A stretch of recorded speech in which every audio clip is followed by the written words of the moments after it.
Hello everybody and welcome to Forever Rugby on Forever Sports. For today's preview, as SAA take on Munster tomorrow evening in the first clash, midweek clash of the South African calendars for this tour.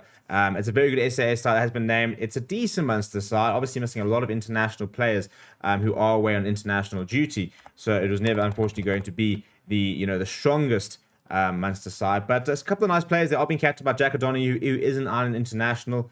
And a couple of nice players to look out for. But yeah, before we look at the two sides, please do smash a like on the video. Please do subscribe to the channel as well. A massive shout out to Bedcozo, who are bringing you this preview. They are helping us power the Autumn Nation series and making sure that our coverage is as good as it possibly can be. So a big shout out to Bedcozo. If you would like to get involved, there's a link down in the description. Go sign up for Betcodes, go get betting. We will be giving away free bets throughout this SAA versus Munster watch along, as well as the entire weekend.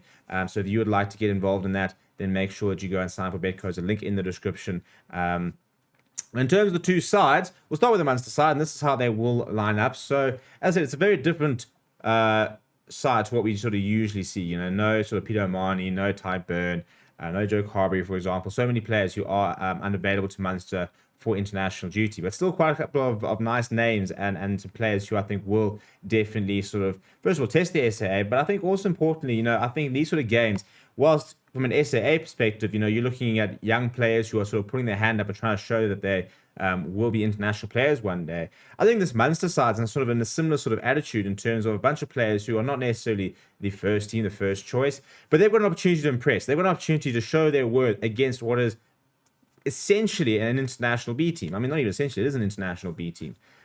So it's a big opportunity for a lot of these players. And you think of something like a youngster like Edwin Idogbo, who's a very, very exciting young lock.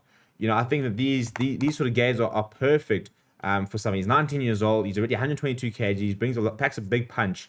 Somebody like that, for example, has a perfect opportunity to really go out and impress. But if we look at the Munster side, we start at the front row. It's Josh Wishley, Diamond Barron, and Rowan Salanoa, and Neil Scannell, who is a very experienced operator on the bench. In the second row, we've got Edwin Idogbo, as I said, mentioned the 19-year-old lock next to Kieran McDonald. Jack O'Donoghue captains the number 6 jersey. He's next to John Hodnett and Gavin Coombs, who has played quite a lot for Munster, with plenty of experience there. The halfback pairing is Paddy Patterson and Ben Healy. Simon Zebo, very, very experienced player, 35 matches for Ireland, did go on a British and Irish Lions tour, back at Munster last season, and still has a lot of quality around him. Himself, Shane Daly, Mike Haley are the back three. In the centres, Roy Scannell and Antoine Frisch. Roy Scannell, very nice player, and I think that centre battle is going to be quite interesting with Hendricks and Henk van Beek versus Roy Scannell and Antoine Frisch. Then off the bench for the men from Ireland, it's Niall Scannell, Liam O'Connor, Keenan Knox, Cian Hurley, Alex Kendallin, Neil Cronin, Patrick Campbell, and Malachi Fekitoa. So a bit of international quality in the likes of Fekitoa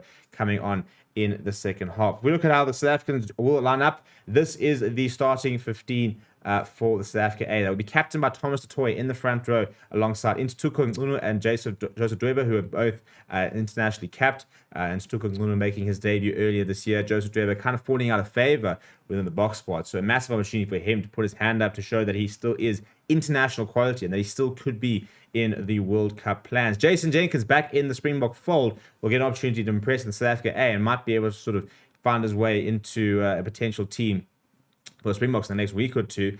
He's next to Ruan Nokia, who also received a cap earlier this year. Junior Springbok captain Pepsi Buthelezi does start in the number 6 jersey next to Albrecht Lowe, and then Jean-Luc Dupree, a late addition to the side, starting at 8. Usually see Dan Dupree at 8, so interesting that they have gone with Jean-Luc in the number 8 jersey. You've then got Herschel Yankees next to Jan Goosen, both players who I think are part of World Cup plans, but need to prove themselves. I think Herschel Yankees has sort of fallen down the wayside. Needs to get himself back to the levels that got him involved in the 2019 World Cup winning squad. Jan Goosen, it's a matter of proving fitness and form. We know what he can do on his day when he's really at it. But when he's not there, and also obviously injury issues, there's still a lot of question marks around him. So he needs to get through 80 minutes, probably more importantly than his actual performance. The back three of Leland Zas, Simon Hartzenberg, Apele Fassi are very exciting players. Hartzenberg, obviously very young, very much a player for the future. I think Leland Zas, Apele Fassi are two players who are on Springbok radar. Leland Zas, for me, had a phenomenal season last season, and I do think that he is somebody who could very well be in Springbok plans moving forward. In the centre, Cornel Hendricks, all the experienced Cornel Hendricks next to the young Henk van Beek, who's kind of taking rugby by storm at the moment. A lot of people calling for being part of the Springbok squad, let alone the SAA squad. And then off the bench, very exciting young front row, Namja Hugo Fentas and Pierre Mantazima Sazi Sandi, Dan de Pree, Sikomoza Noche covering the rest of the forwards. Then you've got Grant Williams, Nair Nahamba, and Gianni Lombard. So 2 Lions players in there, Nahamba and Lombard. And Senator Nahamba being listed as utility back who can sort of cover 9 and 10. So quite interesting to see that. I think that's kind of sort of necessitated by the injury to Sasha Feinberg and Gomazulu, which has ruled him out for this weekend. I think Johnny Lombard is a very big name to watch in that bench, because as somebody who really is an out-and-out utility player, can play at 10, can play at 15, can play at centre, I think he could be somebody that could be quite important to the Springbok plans moving forward. But yeah, let me know what you think of the two teams. Let me know what your score predictions are down in the comments below. We will be live for this match tomorrow evening. It's already been scheduled, so you can go and turn your notification on so you get a notification as soon as we go live with our coverage of this SAA versus Munster game. It should be a lot of fun, and I'm really looking forward to it. And as always, thank you very much for watching. My name is Stephen. I'll chat to you soon.